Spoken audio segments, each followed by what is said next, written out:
threat is infinitesimal. All of Nigeria police now, but not up to 400,000. Yes.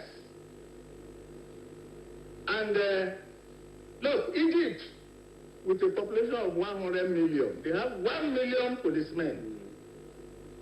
Nigeria, with a population of 206 million, we don't have up to 400,000.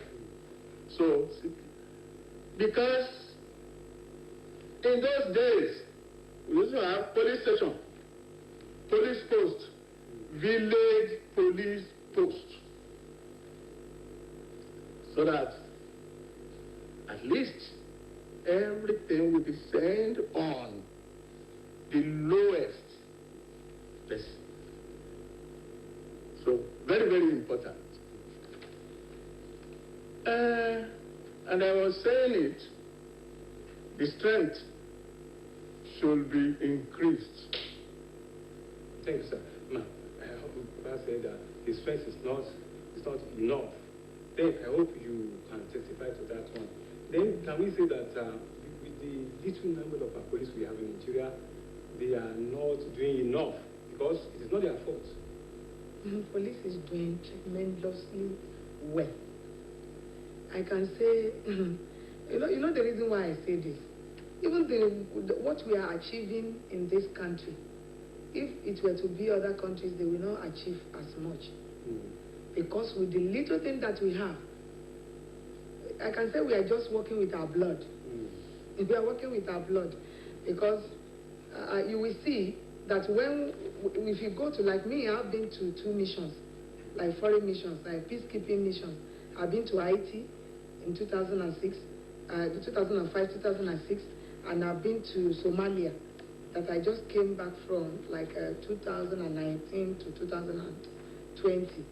I came back in February last year. You will see that in every policing, that operation like that, it is Nigerian police that used to have the best. We used to be awarded the best police of every year. And when we want to go for that kind of mission, we are not just being recruited. It is out of those people that are still existing, the existing police, that they took some of us to that place. What is happening? Which means they have seen what to work with. If Nigerian police should see half of what other countries, like the advanced countries, the so-called advanced countries are having to work with, let me tell you, we will perform wonders. The little that we are doing, we are just using our blood to do that. Okay, look at this. In some states around us, even if it might not be happening in Osun State, we can see that some police were murdered. Then, how do you feel when you see that your colleagues were killed? In fact, you feel dejected. Then are you not discouraged? Because we learn that some of you find yourself in this job as a result of joblessness. And no, I came. I was a teacher. I was a secondary school teacher before I came. I love police, that's why I because of salary. Salary. If I want to go for salary, I know other places where they can pay me better.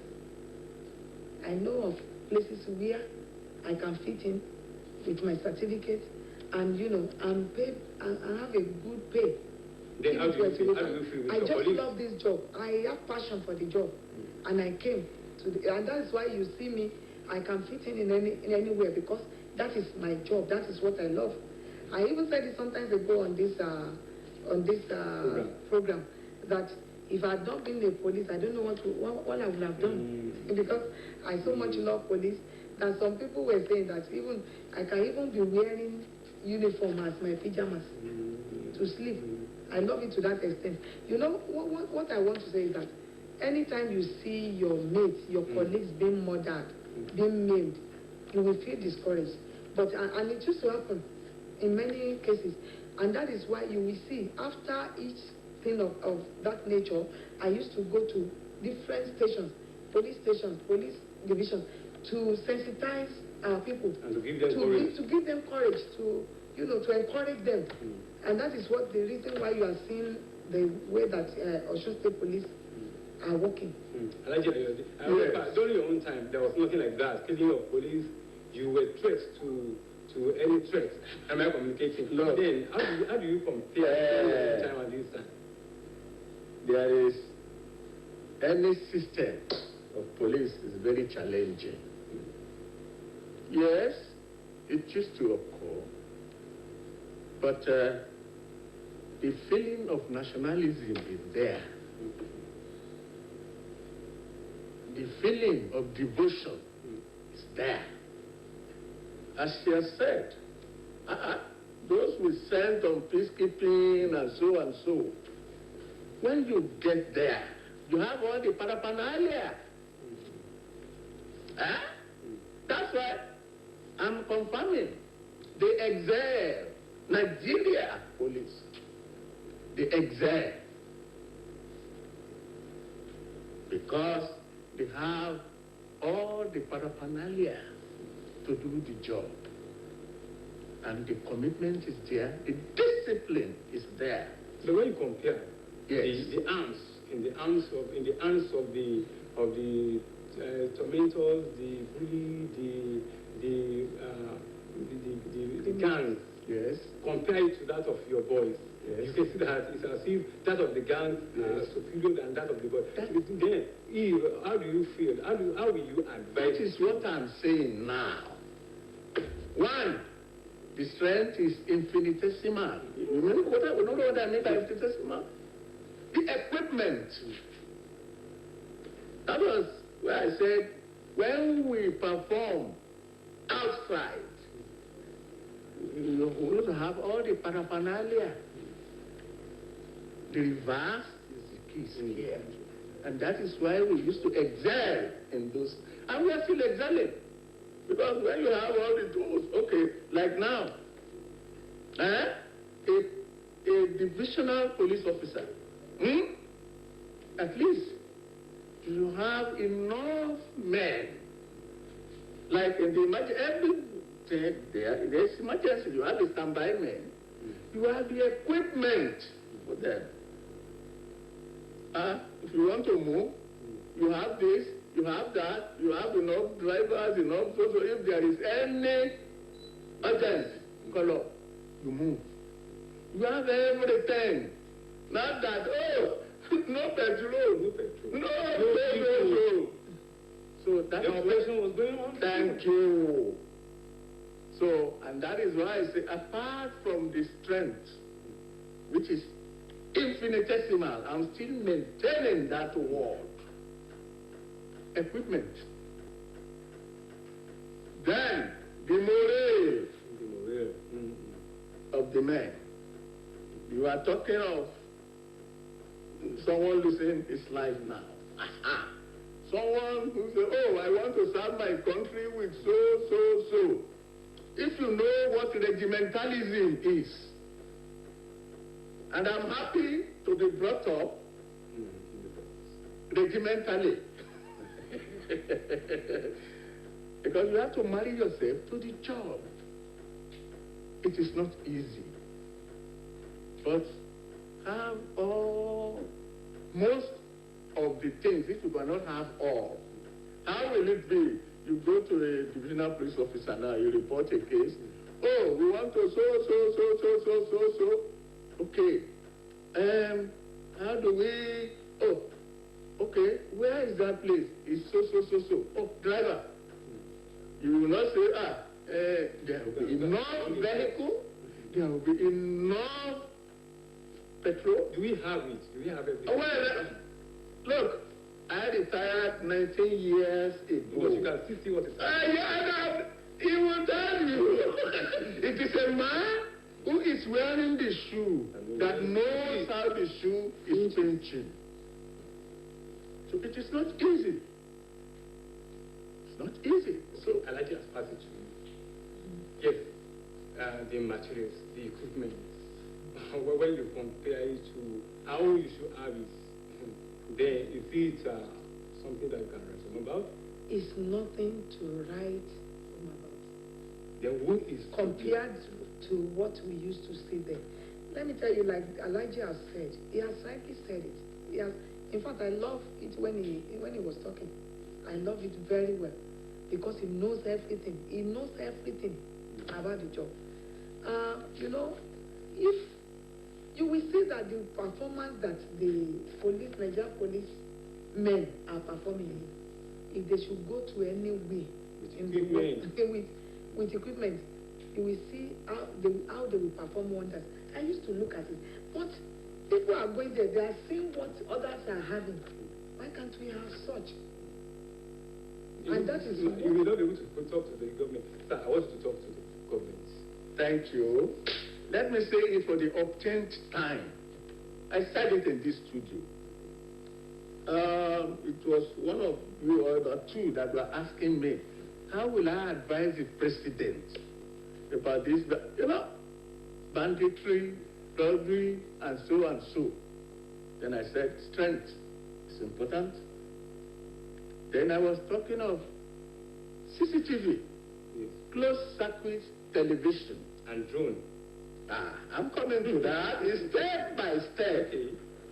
Closed circuit, if you get to London now, CCTV, that will be almost 1 million. Everywhere. Oh, yes. I say CCTV should be ubiquitous. Should be everywhere. So that when a criminal knows, if I I gave example of the robbery at Offa in those days. I mean, some years ago. They went to the police station, bastardized, neutralized, killed the woman, killed the man, went to the bank, and so. They killed about 39. But the CCTV of the banks revealed how they... So with the intelligence section, when the police were investigating, when they got the suspects, oh yes, no, are you not the one, so, look at your hand. They confessed. The whole type of it will be invidious to start mentioning names, because the case is still in court. So what I'm trying to say is, CCTV, closed circuit television, is part of prevention of crime. Then this banditry, I was saying it, that if we have drone technology, I think you know what I mean by drone technology. When they say, they put people in the forest, the drone will be revealing. And it will be easy to locate. Oh, yes. So, there should be enough CCTV. There should be drone technology. That it will make everything easier. So, then, as I said, the strength, the equipment, the wherewithal. Because it is not easy, at least for people like us to go from, before we reached where we reached, we knew we've crossed so many bridges. Call it Kata Bridge, call it Eko Bridge. I hope I just talk I want to talk to the people. How do you think that the society can help the police? The number one thing that we need from the members of the public is love. Like Yoruba we say, Ekuse, Nimorisheya. Despite the fact that we are trying all our best to ensure that we secure the lives and properties of people, yet they are hitting us. And you know that there's nothing that is more demoralizing than when you are doing something for some people that you feel it is good and they still talking. They don't appreciate it. That's number one thing. Then number two thing is information. They should not keep information to themselves. When you see something, you say something. But if you don't see anything, don't say anything. Because some people used to come up with a fake information. Which is criminal. That is, when you get there, you will see that it is far from the truth. But when you see something, before it happens, when you are suspecting something, like in your environment, you know the people that are living in that environment, and you are just seeing some movements of some people that you have not seen before, and they are not residing around you, and you are seeing it. You don't wait until they pitch a tent with you before you tell the police. Tell us that so that we can ask of them. We can know about them more, so that in order to protect you. Before I go to Alaji, you can see that some people, they are interested in telling police what happens around them. But some bad eggs among you will, well, yes, ask us, go and tell the criminal, the person who come and report. Gone are the days. It's only if you don't want to tell the police. Because anytime I come on here like this, I give my number. Okay. I mean, I cannot be telling, like now, if they tell me something is happening somewhere and I call the DPO cannot be asking me, who told you? They can't ask me. They said there is something around DCC so place. Please go there now. Let your men go there. They cannot say, who tell you? They can't tell me that. Or if you tell the CP, because CP is interested in giving his number out. And when you call him on such matters, can any DPO or any area commander ask the DPO, who tell you? No. It's only they don't want to give the information. I used to make my number available. Can we have it again? Yes. 080 677 677 88 11 11 9. 9. Again. 080 677 677 88 11 11 9. 9. I hope people can hear that one. Before, yeah, let me now go to Alaji. Alaji, yes, there's something people call self-defense. Suppose that somebody has cutlass or because Madam said that there's nothing called registered gun. I hope you said is there anything called self-defense, and how? What are the equipment that one can use to protect oneself? Thank you. Even in the training, in our training, ab initio from the beginning, we practice self-defense. Well, it could be physical, physical self. You see, when you see her, and another person wants to box her. He's a man. So, we are trained to do that. But when you are coming with arms, then we know what to do. And can you give? Yeah, we know what to do. Also, to help you. We will not kill you, and we can maim you. How come? You know how to maim. When you are coming with a gun and we know you are coming with something deadly to kill, then we have to be prepared. So we will be able to neutralize you before you. I want you to remove the uniform. Yes. I want you to act like a civilian. Then how do you think that a layman can defend himself against defend? A layman can defend himself against assailants. Against assailants. Possibly like armed robbers? Yes. They can, people too, they have their own, some people can have that self-defense and so. Like what materials? I will not say, in law, you cannot be carrying gun or cutlass. Say, But when you see someone who wants to do something devilish, then you alert the authority. Yes. Using the number. Oh, yes. And then, that was why I said there should be police station, police post, village police post. There should be enough strength, enough personnel, enough equipment. Thank you, because we don't have much time again. A word of advice to the people. Please, I want to tell the viewers at home to be conscious of their security and to be alert at all times. And whenever you see any movement, any strange movement around you, please call the police. Call my number anytime, even in the night. People have been calling me 2 o'clock. At least some of you have been calling me 2 o'clock. I pick up my phone. They used to call me kerosene. So I pick up my call anywhere. God has given me the strength. So call me anytime. We will promptly, address your issue. Thank you very much. That was an advice because we don't have much time again. I want to appreciate the coming of Papa Richard, Deputy Commissioner of Police, DCP, Alhaji Sulaiman Ayode. Thank you very much. Thank you very much. House of Security, and you and I want to appreciate our constant of Palola, that is the Police Public Relations Officer of Sun State Command. Thank you very much. I'm at DBC Abidjan. Next week I say bye for now.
Be aware, be responsible, stop the pandemic.